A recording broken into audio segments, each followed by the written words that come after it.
রাজনৈতিক পরিচয়ের ঊর্ধ্বে জুলাই যোদ্ধাদের স্বীকৃতি নিশ্চিতের দায় রাষ্ট্রের, তাই অবহেলা নয়, প্রাপ্য সম্মান চান অভ্যুত্থানের অগ্রসেনারা। তাদের দাবি, বৈষম্যহীন ন্যায় ভিত্তিক মানবিক রাষ্ট্র প্রতিষ্ঠার ভিত গড়ে দিয়েছে জুলাই। গণতান্ত্রিক অগ্রযাত্রায় অবদান রাখা প্রত্যেককে সর্বোচ্চ সম্মান নিশ্চিতের আশ্বাস দিয়েছেন রাষ্ট্রপতি। বিস্তারিত জানাচ্ছেন আকবর হোসেন সুমন। জুলাই গণঅভ্যুত্থানের দ্বিতীয় বর্ষপূর্তিতে বাংলাদেশ চীনমৈত্রী সম্মেলন কেন্দ্রে মুক্তিযুদ্ধ বিষয়ক মন্ত্রণালয়ের এই আয়োজন। জুলাই শহীদ পরিবার ও জুলাই যোদ্ধাদের সংবর্ধনা অনুষ্ঠানে যোগ দেন রাষ্ট্রপতি হাফিজউদ্দিন আহমদ। ফ্যাসিবাদী সরকারের নির্দেশে শুরু হলো চরম দমন পীড়ন। অনুষ্ঠানে প্রদর্শিত তথ্যচিত্রে আন্দোলনে নেতৃত্ব দেওয়া বৈষম্য বিরোধী ছাত্র নেতাদের ফুটেজ না থাকা এবং তথ্যগত অসঙ্গতির বিরোধিতায় হইচই হলে কিছুটা বিশৃঙ্খলা সৃষ্টি হয়। এ অবস্থায় স্থান ত্যাগ করে আমন্ত্রিত বিদেশি অতিথিরা। পরে স্বরাষ্ট্রমন্ত্রী ও এনসিপি নেতার হস্তক্ষেপে পরিস্থিতি নিয়ন্ত্রণে আসে।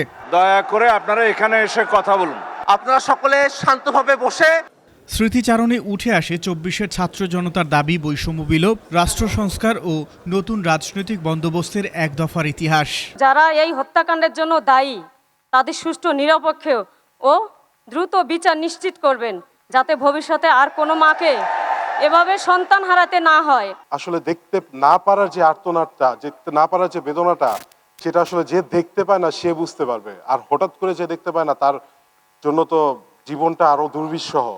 জুলাই যোদ্ধা ও পরিবারের প্রতি রাষ্ট্রের দায় এবং গণতান্ত্রিক বাংলাদেশ বিনির্মাণে আসে নানা মত। ৩ আগস্ট শহীদ মিনারে যে এক দফার ঘোষণা দেয়া হলো, সে বিষয়টা এখানে বিমালুম ভুলে যাওয়া হলো। এটা আমাদেরকে আহত করে। আমরা চাই এই ইতিহাস বাংলাদেশের প্রত্যেকটা মুক্তিকামী জনতার হবে। ২৪-এর ইতিহাস থেকে কোনো জুলাই যোদ্ধাকে বাদ দেয়া চলবে না।